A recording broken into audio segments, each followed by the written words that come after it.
Lucia memandang Sarah dengan ekspresi tenang, namun sorot matanya menyiratkan empati yang dalam. Ia tahu, kekhawatiran Sarah bukanlah hal sepele. Meskipun suaranya tidak terdengar, Sarah bisa merasakan maksud di balik tatapannya. Sebuah penegasan halus bahwa Cray tidak akan melakukan sesuatu yang gegabah dan bahwa ia tidak perlu menyalahkan diri sendiri atas apa yang telah terjadi. Namun, rasa sesak di dada itu tak serta-merta hilang. Baginya, semua yang terjadi terasa terlalu rumit untuk dijelaskan. Situasi ini bukan hanya masalah kehilangan rekan, tetapi juga menyangkut sesuatu yang lebih besar, relik, pintu, dan makhluk asing dari dunia, yang bahkan para penjelajah veteran pun tak sepenuhnya pahami. Ia menarik napas dalam-dalam, mencoba menenangkan diri. Namun, di tengah keheningan itu, Sitri mendadak memecah suasana dengan nada riang seperti biasanya.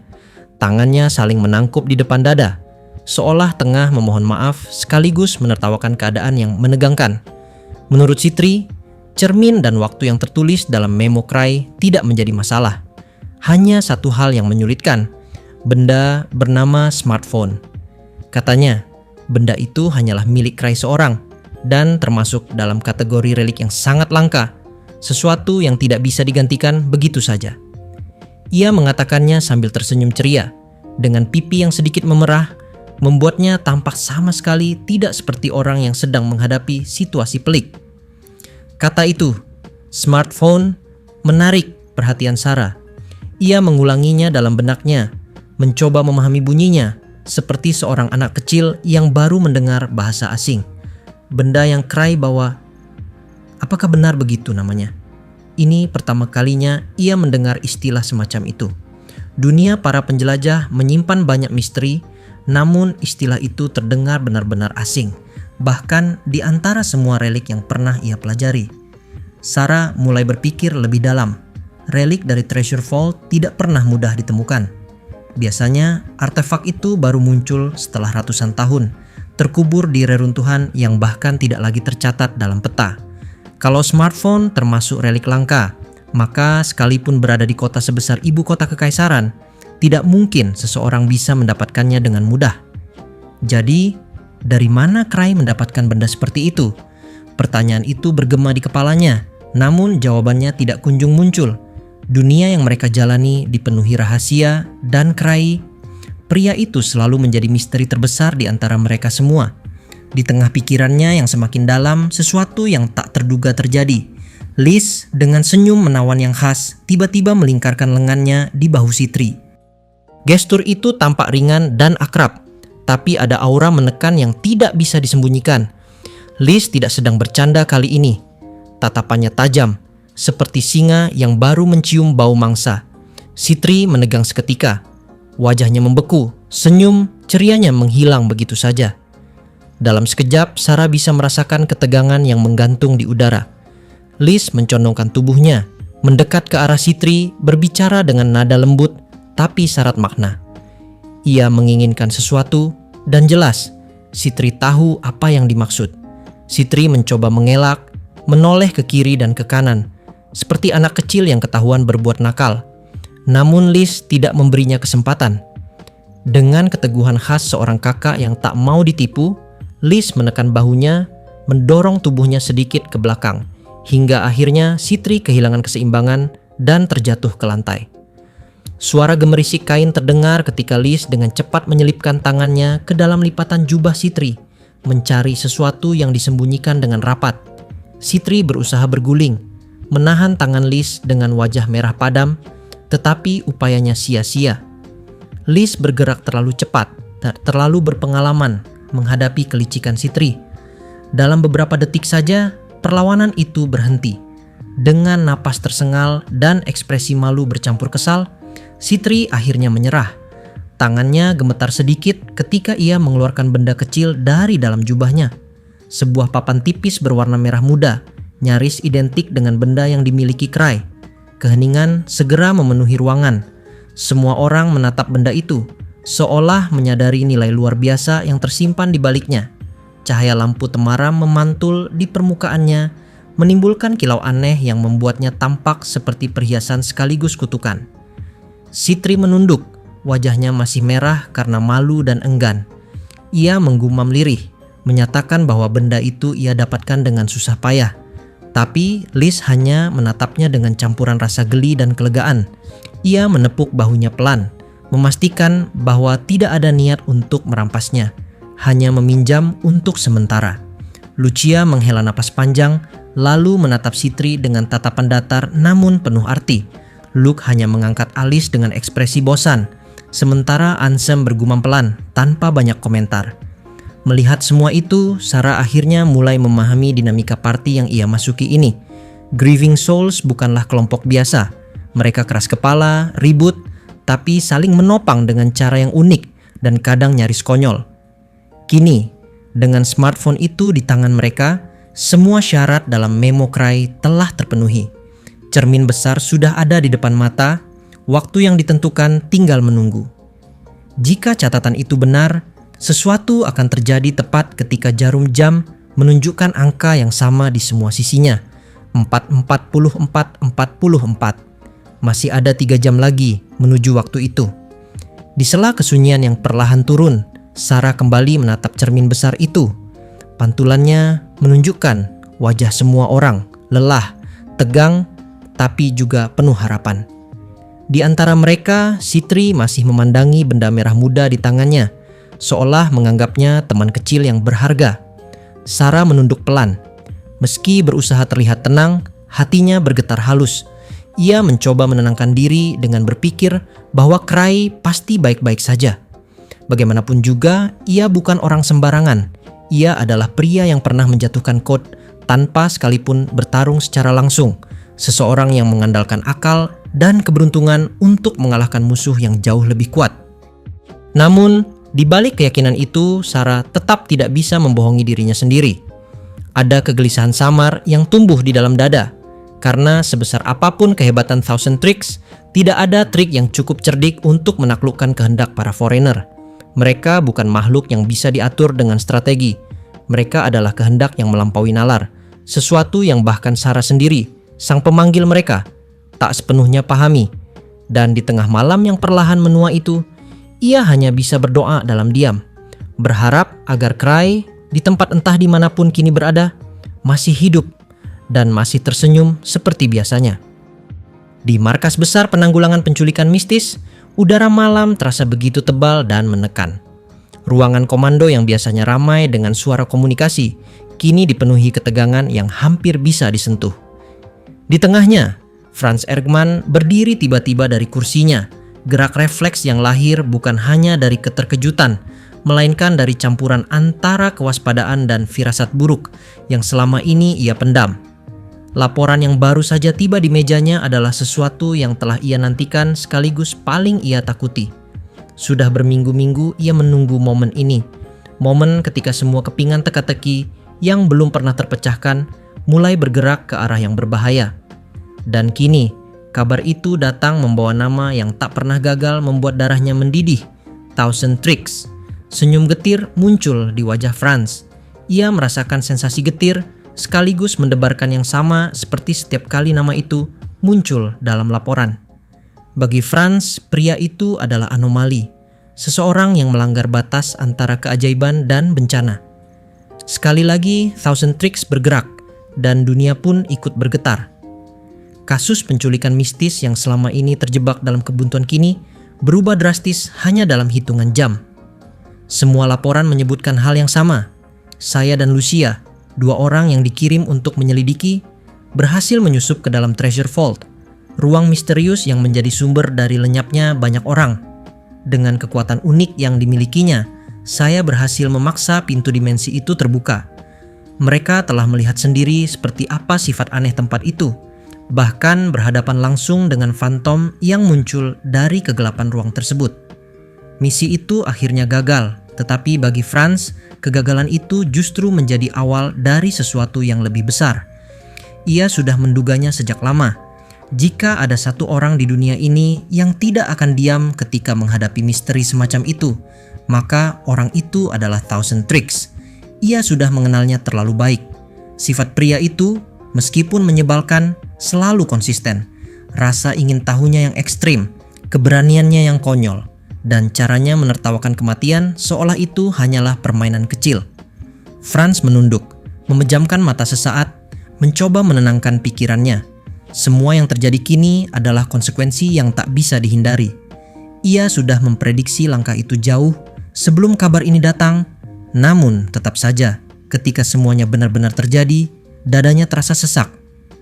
Dunia mungkin menganggap Cray, si Thousand Tricks, sebagai jenius yang menyelamatkan banyak misi besar. Tapi bagi Franz, dia juga pembawa kekacauan yang tak terduga. Laporan dari para pengawas semakin memperkuat dugaan itu. Mereka menyampaikan bahwa Thousand Tricks sempat berbicara sesuatu sebelum menghilang sepenuhnya dari pengawasan. Kalimatnya aneh, tapi khas, nada ringan, penuh ejekan terhadap dunia itu sendiri. Ia menyebut sesuatu tentang pengusir rasa bosan, seolah-olah seluruh insiden mematikan ini hanyalah hiburan untuk mengisi waktu luangnya. Franz merasakan amarahnya mendidih. Kedua tangannya mengepal di sisi tubuhnya, sementara napasnya naik turun dengan berat. Ia tahu bahwa begitu pria itu mulai bergerak, maka waktu mereka sudah tidak tersisa. Apapun yang dilakukan Thousand Tricks, hasilnya selalu melampaui batas logika manusia. Tidak ada yang bisa menghentikannya. Bahkan sistem sihir pusat markas pun tak sanggup melacak keberadaannya. Dan kini, Thousand Tricks sudah melangkah lebih dulu, meninggalkan mereka semua di belakang. Franz menatap peta besar yang terpampang di dinding ruang komando. Titik-titik cahaya sihir berkelip pelan, menandai lokasi-lokasi yang masih misterius di sekitar ibu kota. Ia tahu, sejak saat ini, setiap titik itu bisa berubah menjadi bencana. Namun di balik kemarahan dan frustasinya, terselip sesuatu yang lain. Rasa hormat yang tak bisa ia pungkiri. Hanya sedikit orang yang mampu membuat dunia bergerak sendirian, dan Franz tahu meski ia membencinya, Thousand Tricks adalah salah satunya. Ia menarik napas panjang, lalu berdiri tegak di tengah ruangan, menatap kosong ke arah jendela yang memperlihatkan langit malam yang kelam. Hatinya berdenyut keras, seperti menandai awal dari perang yang tak akan bisa dihindari lagi. Dalam diam, Franz sadar satu hal pasti. Mulai saat ini, waktu bukan lagi sekutu mereka. Dunia akan kembali berubah di bawah bayangan pria yang selalu bertindak di luar nalar, dan tidak ada yang tahu siapa yang akan tersisa ketika semuanya berakhir. Di hadapannya, Sage menatap layar di depannya. Wajahnya berseri-seri penuh minat saat ia menyeleksi magi-magi terbaik yang akan diturunkan dalam operasi penaklukan Treasure Vault. Di matanya, ini bukan sekadar misi. Ini adalah ujian strategi, keahlian, dan keberanian. Namun Franz di sisi lain hanya menggelengkan kepala, menahan frustrasi yang hampir meledak. Semua rencana, semua persiapan, terlalu lambat untuk menghadapi seseorang seperti Thousand Tricks. Begitu pria itu bergerak, artinya semua perhitungan mereka menjadi sia-sia. Ia mampu menghilang dari pengawasan dengan mudah, memasuki Treasure Vault seolah itu hanyalah rumahnya sendiri. Persiapannya sudah selesai, sementara pihak markas baru saja memastikan keberadaan ruang itu. Ketidakseimbangan kekuatan begitu nyata hingga Franz pun menelan ludah pahit. Ia sudah melihat pola ini berulang pada pengawalan Kaisar, dalam peristiwa ramalan, maupun kasus Code sebelumnya. Thousand Tricks selalu bertindak di luar nalar, menyelesaikan segala sesuatu dengan cara yang tidak pernah bisa diprediksi. Keyakinan pahit itu membuat Franz menundukkan kepala, mengakui pada dirinya sendiri bahwa kali ini pun hasilnya akan sama. Dalam kekalutan itu, Franz menatap sekeliling ruangan. Para anggota inti markas besar telah berkumpul, meski malam sudah larut. Kejadian hilangnya orang memang cenderung terjadi pada waktu-waktu sunyi, saat perhatian manusia paling terpecah. Wajah Garg memerah, tubuhnya gemetar saat menyadari bahwa Thousand Tricks yang seharusnya berada dalam masa skorsing telah bergerak bebas. Franz tidak membuang waktu. Kepala cabang Garg diperintahkan mengumpulkan semua pasukan, membangunkan para ksatria yang tengah beristirahat, dan bersiap menghadapi kemungkinan terburuk. Franz tahu jika Thousand Tricks bertindak saat masih dalam masa tahanan, pertanggungjawaban besar akan menimpa asosiasi penjelajahan. Garg pasti akan mengerahkan seluruh sumber daya, mengerahkan para hunter level tinggi. Namun bahkan itu belum tentu cukup. Franz, meski kelelahan karena jarang tidur belakangan ini, berdiri tegak. Napasnya memburu, adrenalin membakar seluruh tubuhnya. Seketika ia melepaskan tawa lantang yang memecah sunyi ruang komando. Suara itu bergema, menggetarkan dinding-dinding marmer. Ada kekacauan yang sengaja ia ciptakan dalam dirinya, sebagai bentuk perlawanan terhadap ketidakpastian yang menekan markas. Setiap kata, setiap tawa adalah peringatan bagi siapapun yang mendengarnya. Thousand Tricks tidak akan dibiarkan beraksi tanpa konsekuensi. Tawa itu bukan sekadar hiburan. Itu adalah manifestasi dari ketegangan dan keberanian yang lahir dari pengalaman panjang. Franz mengamati reaksi bawahannya. Beberapa terlihat takut, beberapa terperangah. Namun tidak ada yang berani menentangnya. Ia tahu satu hal, malam ini adalah ujian bagi markas besar dan bagi semua yang hidup di bawah pengawasan Thousand Tricks. Setiap detik yang berlalu terasa seperti detik yang menentukan. Dan di luar sana, di dimensi yang hanya bisa dijangkau oleh mereka yang memiliki keberanian atau kegilaan sendiri, Thousand Tricks melangkah lebih jauh, meninggalkan jejak yang hanya bisa dibaca oleh mereka yang cukup cerdas untuk memahaminya. Markas besar mungkin sibuk mempersiapkan strategi, namun Franz tahu satu hal pasti. Apapun yang mereka rencanakan, hasil akhir tidak akan pernah sesuai dengan nalar manusia. Semua itu pada akhirnya tergantung pada pria yang dikenal dengan nama itu, Thousand Tricks. Sebelum kita kembali ke sudut pandang Cry, ada baiknya memahami bagaimana Sarah berhasil selamat dari situasi yang tampaknya mustahil. Tubuhnya saat itu sudah hancur, dilubangi dari belakang oleh salah satu foreigner terkuat yang pernah ia panggil dan kuasai. Serangan itu seharusnya menjadi akhir bagi siapapun, bahkan bagi seorang pemanggil sekuat Sarah. Namun di saat yang bersamaan, Sarah menggunakan sisa kekuatan terakhirnya, energi yang tersisa dari kemampuan pemanggilannya yang tak tertandingi, untuk menghancurkan seluruh pintu yang ada di dalam gudang harta karun itu. Hancurnya semua pintu itu bukan sekadar simbol perlawanan. Efeknya langsung terlihat.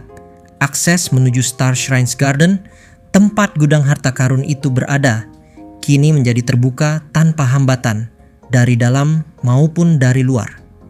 Berkat itu, Lucia, yang sebelumnya telah terlempar keluar oleh kekacauan pertarungan, akhirnya dapat kembali menembus ruang itu, bergerak cepat ke sisi Sarah.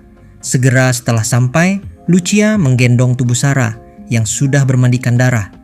Tubuh itu rapuh, namun tetap ada kehangatan yang tersisa, tanda bahwa kehidupan belum sepenuhnya hilang. Dan di momen itu, keberuntungan berpihak pada mereka. Ansem yang memiliki insting luar biasa terhadap bahaya dan kedekatan dengan foreigner muncul tepat waktu. Dengan kecepatan dan ketepatan yang hanya bisa dihasilkan oleh seorang hunter sejati, ia menutup lubang besar di dada Sarah, menggunakan kekuatan sihir yang dapat menahan luka fatal sekalipun. Itu adalah saat-saat krusial, detik-detik ketika segalanya bisa berakhir, namun berhasil diubah menjadi kesempatan hidup. Semua tindakan itu, walaupun tampak instingtif, sebenarnya merupakan hasil perpaduan antara kemampuan luar biasa, insting, dan strategi yang telah terbentuk dari pengalaman panjang Sarah dan rekan-rekannya. Berkat itu, Sarah masih memiliki kesempatan untuk kembali ke markas Grieving Souls, tempat di mana dia benar-benar bisa beristirahat, memulihkan diri, dan mempersiapkan langkah berikutnya. Dengan semua itu tersusun, kini cerita perlahan akan berpindah kembali, menyoroti sosok Cry, pria yang berada di sisi lain pertarungan ini, yang langkah dan keputusannya akan membawa konsekuensi besar bagi semua pihak yang terlibat.